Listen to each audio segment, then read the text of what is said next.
नमस्ते प्रणाम। हम आप सबके राइटर दुर्गेश बेदर्दी और हर रोज़ जैसे जैसे गाना लिख के पाना में अपना चैनल के माध्यम से अपलोड करनी असही आप सब खातिर ब्रांड सेट संग लेके आयल बनी और ये गाना के आप सबके मुखड़ा सुना जा रहल बनी। एकदम ब्रांड बा, नया धुन बा, कंपोज कैले बनी।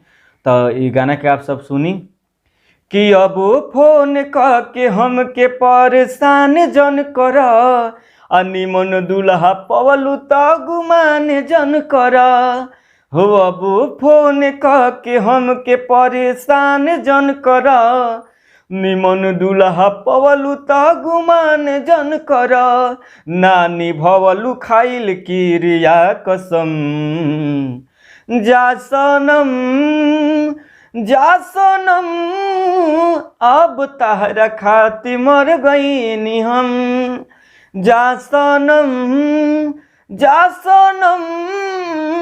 अब तहरा खातिर मर गईनी हम।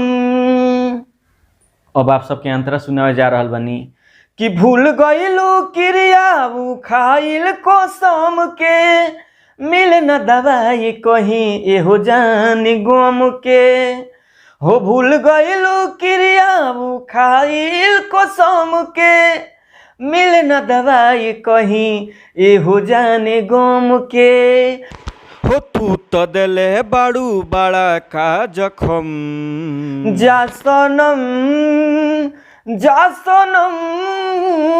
अब तहरा खातिर मर गईनी हम जा सनम अब तहरा खातिर मर गईनी हम। तो आप सबके सुननिया अंतरा और मुखड़ा और लास्ट अंतरा खातिर आप सब हमसे कांटेक्ट कर सकतनी। हमार नंबर बा 99-345-2912।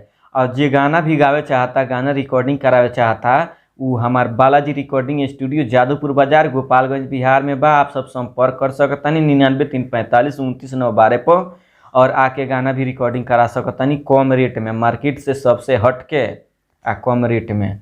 और जे नया म्यूजिक बनवावे चाहता, नया म्यूजिक भी बनेला हमरा यहाँ बालाजी रिकॉर्डिंग स्टूडियो जादूपुर बाजार गोपालगंज बिहार 99-345-2912 हमार कॉन्टैक्ट नंबर हवे।